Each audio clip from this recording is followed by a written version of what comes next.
When the Dreamcast abruptly died, some of its more unique IPs were just starting to gain mainstream popularity. Realizing there was a lot of money left on the table, publishers started working with Sega to port over some of the more popular IPs to various consoles.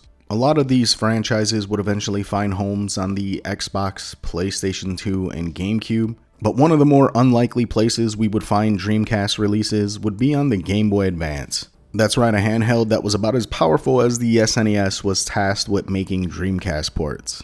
So needless to say, some corners needed to be cut in order to make these games even remotely enjoyable, which is why I use the term ports very loosely. Some of these games are such a far cry from their originals, it would be like calling the Tiger handheld version of Mortal Kombat an actual port. But it's not all bad. Some of these titles, through innovation and variation, managed to be somewhat decent. So join me as we take a look at some of these wild and wacky Dreamcast ports that came out on the Game Boy Advance. But first, a quick word from the sponsor of today's video, me. I'm awesome. You should like my video and subscribe. Now that that's over, I'm going to be playing these games on the RG34XX, which in my opinion is the truest and best GBA experience we have currently available from an emulation handheld. I'm not using my actual GBA because recording footage off of this screen is a huge pain, and I'm not using my Game Boy Micro because been there, done that. I used this thing and only this thing for 30 days straight, and I was left with damn near carpal tunnel. If you're interested in that video, I'll put a link in the description as well. So in case you're wondering why I'm not using an actual GBA in this video, there, now you know. Space Channel 5 is one of the strangest and most unique games that came out for the Dreamcast. It's a music and rhythm game where you play as the protagonist, Ulala, who's like an intergalactic reporter whose TV station gets raided by these weird dancing aliens. You fight them off by singing and dancing your way through a bunch of different levels, eventually leading to a Michael Jackson cameo. Yeah, this game is all kinds of bizarre. And the developers were tasked with making a game that would appeal to a girl audience. But with a character model like this, we already know what kind of fan base this game drew when it first came out. Not to mention, any guy who was an adolescent in the late 90s, just hearing the words Space Channel immediately reminded you of another channel that you weren't allowed to watch during that time period. So these developers knew exactly what the hell they were doing. While definitely not being the most popular Dreamcast game, it gets a ton of praise for the way it seamlessly transitions from levels and from cutscenes to actual gameplay. The entire thing feels less like a video game and more like one giant experience, and was really one of the first games to dabble in that whole interactive storytelling style that we see as a lot more common in today's day and age. The GBA port published by THQ was really an ambitious undertaking. They tried really hard to keep the seamless nature of the gameplay by going from cutscene still to action, cutscene still to action. This surprisingly does a good job of making it flow. Even the significant downgrade of graphics isn't that big of a deal here. But what makes this game borderline unplayable is its irresponsive controls. You can match what's being asked on screen perfectly and you're still going to get a bunch of missed cues. I don't know why the timing on the inputs is so off, but it really breaks this game. It feels almost like more emphasis was put on maintaining the visual style and flow and less on preserving the actual core gameplay. Space Channel 5 on the GBA definitely gets points for being ambitious, but only big fans of the franchise will find this game enjoyable. When you think of games that define a console, Crazy Taxi is often one that comes to mind for the Dreamcast. Beautiful graphics for its time period, fast-paced arcade-style gameplay perfect for short or long gameplay sessions, blasting late 90s punk and alternative tracks, and tons of product placement. This game is about as late 90s as you can get, and an absolute gem for the Sega Dreamcast.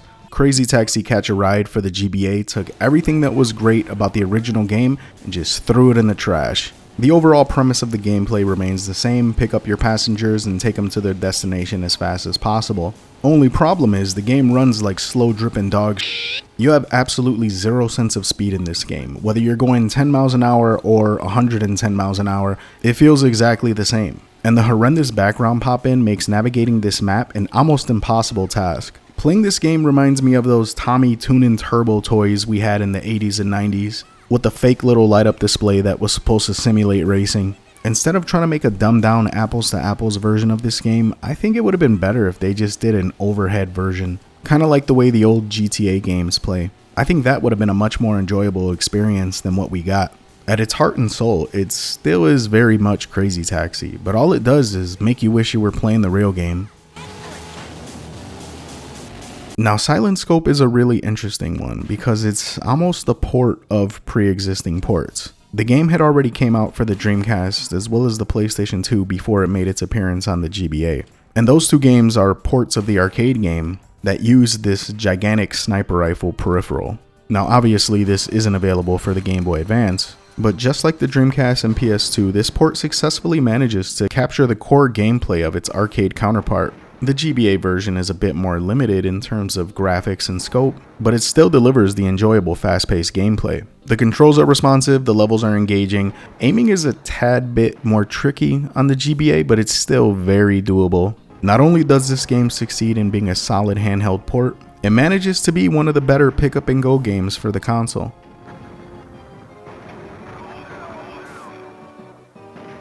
Sega Rally Championship suffers from a lot of the same shortcomings that Crazy Taxi does. Attempting to port over a 128-bit fast-paced 3D racing game to a 32-bit handheld, there are going to be some complications, it's to be expected. But where this game is much more forgiving is in the fact that it actually has a decent sensation of speed.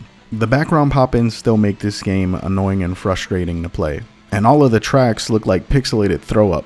The game still does have a decent selection of cars, and the car models aren't half bad. There are much better racing games that you can play on the GBA, but this one is far from the worst.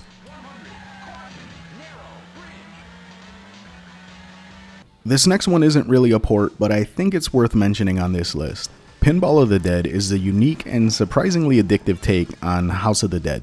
The game features 3 different tables, each based on a different chapter of the House of the Dead series. The player controls a pinball that bounces around the table hitting various targets, ramps, and bumpers, all while trying to complete different objectives.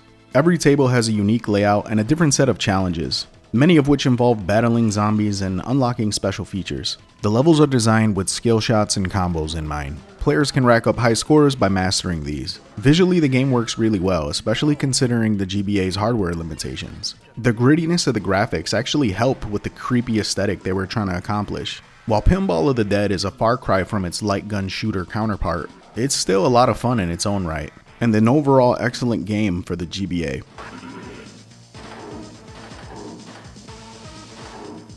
Jet Set Radio, or Jet Grind Radio as it's known in the States, is the definition of a unique experience. There really wasn't anything else like it. The unique blend of graffiti, inline skating, and urban culture really make this one of the major standouts from the Dreamcast era.